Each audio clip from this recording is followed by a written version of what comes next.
आज है हमारे प्राण प्यारे बाबा की साकार मुरली का सार 25 जुलाई 2024। प्रात मुरली ओम शांति। बाप दादा मधुबन। मीठे बच्चे, बाजोली का खेल याद करो। इस खेल में सारे चक्र का, ब्रह्मा और ब्राह्मणों का राज समाया हुआ है। प्रश्न, संगमयुग पर बाप से कौन सा वर्षा सभी बच्चों को प्राप्त होता है? उत्तर, ईश्वरीय बुद्धि का। ईश्वर में जो गुण है वह हमें वर्षे में देते हैं। हमारी बुद्धि हीरे जैसी पारस बन रही है।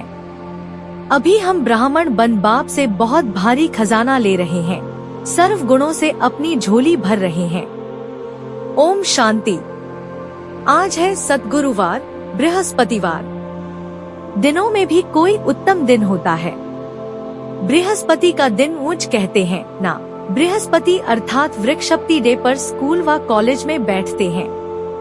अभी तुम बच्चे जानते हो कि इस मनुष्य सृष्टि रूपी झाड़ का बीज रूप है बाप, और वह अकाल मूर्त है। अकाल मूर्त बाप के अकाल मूर्त बच्चे। कितना सहज है। याद से ही विकर्म विनाश होते हैं। तुम पतित से पावन होते हो। बाप समझाते हैं तुम बच्चों पर अविनाशी बेहद की दशा है। बाप है वृक्षपति। वृक्ष से पहले पहले ब्राह्मण निकले। बाप कहते हैं मैं वृक्षपति सच्चिदानंद स्वरूप हूँ। फिर महिमा गाते हैं ज्ञान का सागर, शांति का सागर। तुम जानते हो सतयुग में भारत सुख शांति पवित्रता का सागर था। उसको कहा जाता है विश्व में शांति। वास्तव में तुम भी अकाल मूर्त हो। हर एक आत्मा अपने तख्त पर विराजमान है। भ्रकुटी के बीच अकाल मूर्त आत्मा विराजमान है, जिसको सितारा भी कहा जाता है। वृक्षपति बीज रूप को ज्ञान का सागर कहते हैं, तो जरूर उनको आना पड़े। उसका भी अर्थ समझाया है। बीज रूप शिव बाबा है। ज्ञान सागर कोई शंकर को नहीं कहा जाता है। वह झोली नहीं भरते हैं। यह तो चित्रकारों ने बना दिया है, शंकर की बात है नहीं। बाप कहते हैं माया को जीतना कोई कठिन बात नहीं है। तुम हर कल्प जीत पाते हो। सेना होना। बाप मिला है इन विकारों रूपी रावण पर जीत पहनाने लिए। तुम पर अभी बृहस्पति की दशा है। भारत पर ही दशा आती है। अभी सभी पर राहु की दशा है। बाप वृक्षपति आते हैं तो जरूर भारत पर बृहस्पति की दशा बैठेगी। इसमें सब कुछ आ जाता है। तुम बच्चे जानते हो हमको निरोगी काया मिलती है, वहाँ मृत्यु का नाम नहीं होता। अमरलोक है ना। तुम कहेंगे हम राजयोग सीखते हैं, सिखलाने वाला कौन है? बेहद का बाप। तो कितनी खुशी होनी चाहिए, इसमें कोई और बात नहीं।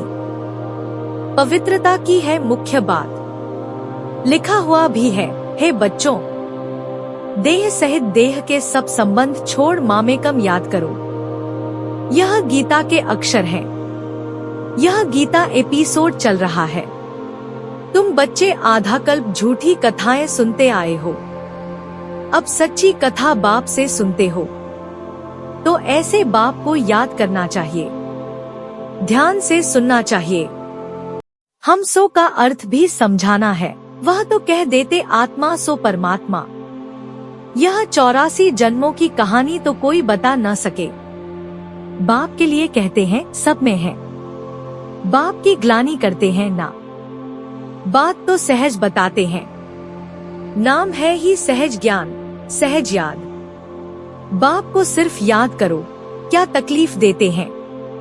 भक्ति मार्ग में तो तुमने बहुत तकलीफ ली है। दीदार के लिए काशी कलवट खाते हैं। हाँ, जो निश्चय बुद्धि होकर करते हैं उनके फिर विकर्म विनाश होते हैं। फिर नए सिर शुरू होगा हिसाब किताब। बाकी मेरे पास नहीं आते हैं। मेरी याद से विकर्म विनाश होते हैं, न कि जीवघात से। अच्छा, प्राण प्यारे बाप दादा प्रति याद प्यार। मीठे मीठे सिकीलधे बाप दादा प्रति बच्चों का याद प्यार और गुड मॉर्निंग। रूहानी बच्चों की रूहानी बाप को नमस्ते।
धारणा के लिए मुख्य सार। 1. वृक्षपति बाप से सुख शांति पवित्रता का वर्षा लेने के लिए अपने आप को अकाल मूर्त आत्मा समझ बाप को याद करना है, ईश्वरीय बुद्धि बनानी है। 2. बाप से सच्ची कथा सुनकर दूसरों को सुनानी है। मायाजीत बनने के लिए आप समान बनाने की सेवा करनी है। बुद्धि में रहे हम कल्प कल्प के विजय हैं, बाप हमारे साथ है। वरदान। निर्बल से बलवान बन असंभव को संभव करने वाली हिम्मतवान आत्मा भव। हिम्मते बच्चे मद्दे बाप। इस वरदान के आधार पर हिम्मत का पहला दृढ़ संकल्प किया कि हमें पवित्र बनना ही है, और बाप ने पदम गुणा मदद दी कि आप आत्माएं अनादिआदि पवित्र हो, अनेक बार पवित्र बनी हो और बनती रहेंगी। अनेक बार की स्मृति से समर्थ बन गए। निर्बल से इतने बलवान बन गए जो चैलेंज करते हो कि विश्व को भी पावन बनाकर ही दिखाएंगे। जिसको ऋषि मुनि महान आत्माएं समझती हैं कि प्रवृत्ति में रहते पवित्र रहना मुश्किल है, उसको आप अति सहज कहते हो। स्लोगन। दृढ़ संकल्प करना ही व्रत लेना है। सच्चे भक्त कभी व्रत को तोड़ते नहीं हैं। आज हमारे प्राण प्यारे बाबा ने हमें ये जीवन जीने की काला शिक्षा की, हमें ये हमेशा बुद्धि में चक्र फिराना है कि कैसे हमारे भगवान बाप, हमारे वृक्षपति शिव बाबा ने हमारी राहु की दशा को बदल हमारे ऊपर बृहस्पति की दशा अर्थ को उतार, हमारे ऊपर बृहस्पति की दशा अर्थ से निकाल शक्तियों और ज्ञान के सोजरे में ले आए हैं। और इसी बात से हमें हमेशा बाबा ये याद दिलाते हैं कि जितना हम बाबा को याद करेंगे उतना ही हमारे विकास विनाश होंगे और हम एक पुण्य आत्मा बन जाएंगे। फिर बाबा ने आगे ये याद दिलाया कि अब वही गीता का एपिसोड चल रहा है जिसमें हमारे असली गीता ज्ञान डेटा हम सभी अर्जुन रूपी आत्मा को मनमाना का मंत्र और राजयोग अर्थ परमात्मा की याद सिखला रहे हैं। तो हम और आत्म को भी ये याद दिलाना है। फिर बाबा ने हमें बड़ा शक्तिशाली वरदान दिया कि बाबा हमारे साथ हमेशा है ही, चाहे कोई और ना भी हो बाबा है। तो हम बस हिम्मत का एक कदम रखना है, एक कदम सावधानी निश्चय का, कि हम हमेशा पवित्र रहेंगे और विश्व को भी पावन बनाएंगे। तो अपने आप हम जो सुक्रम करना चाहते हैं उनके लिए रास्ता खोला जाएगा। और आखिरी में हमारे बाबा ने ये प्यारा सा स्लोगन दिया कि जो बाबा के अच्छे भक्त हैं, जो अपने व्रत में और निश्चय में पक्के होंगे, तो आज की इतनी साहस से भरपूर करने वाली हमारे प्यारे बाबा की सुंदर मुरली के लिए दिल की गहराइयों से पद्मापदम बार शुक्रिया। वाह हमारे मीठे बाबा, वाह।